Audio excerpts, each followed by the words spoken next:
Βόλου. Είναι σε μια μονάδα εκτροφής σαλιγκαριών, Κωνσταντίνα, και είναι η μοναδική στη Μαγνησία. Καλή σας ημέρα. Ναι, πράγματι, Μαρία, είμαι με τον κύριο Θανάση Μασούρα που διαθέτει αυτό το σαλιγκαροτροφείο. Ήρθαμε λοιπόν να δούμε με ποιον τρόπο εκτρέφονται τα σαλιγκάρια και να σας δείξουμε και εσάς βέβαια για να καταλάβετε τι ακριβώς συμβαίνει μέσα εδώ στο χώρο όπου βρισκόμαστε. Κύριε Μασούρα, είναι πολύ σύντομη, είναι πολύ μικρή η διάρκεια αυτού του σαλιγκαροτροφείου, 2 χρόνια περίπου.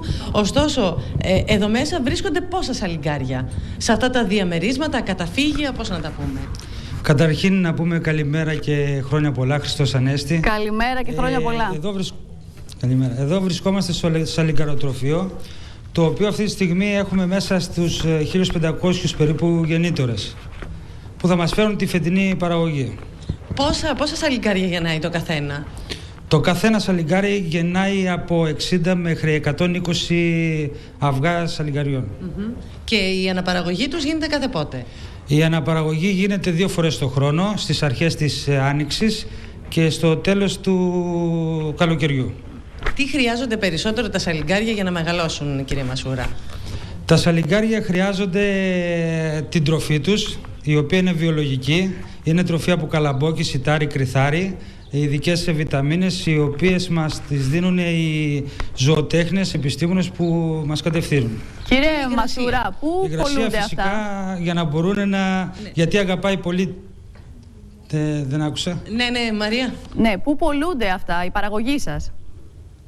Η παραγωγή μας πωλούνται σε κέντρα εστίασης, σε ταβέρνες, σε τσιπουράδικα. Εδώ στο Βόλο έχουμε πολλά τσιπουράδικα. Υπάρχει ζήτηση δηλαδή?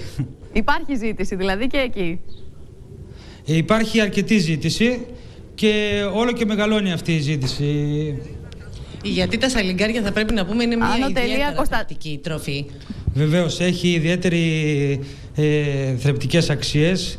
Είναι πλούσιο σε ιχνοστοιχεία, μέταλλα και βιταμίνες. Έχει πολλές θερμίδες, καθόλου λιπαρά και ωμέγα 3, 3 φορές περισσότερα από ό,τι έχουν τα ψάρια.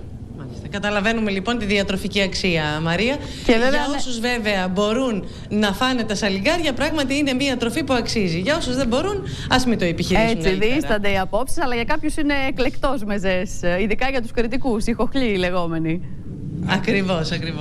Και ο συγκεκριμένος κοχλιός είναι ο κριτικός κοχλιός, ο Helix aspersa Müller, ο οποίος είναι παγκόσμια γνωστός και είναι ο καλύτερος του είδους του. Έτσι, σας ευχαριστούμε πολύ. Δηλαδή και στο εξωτερικό υπάρχει ζήτηση?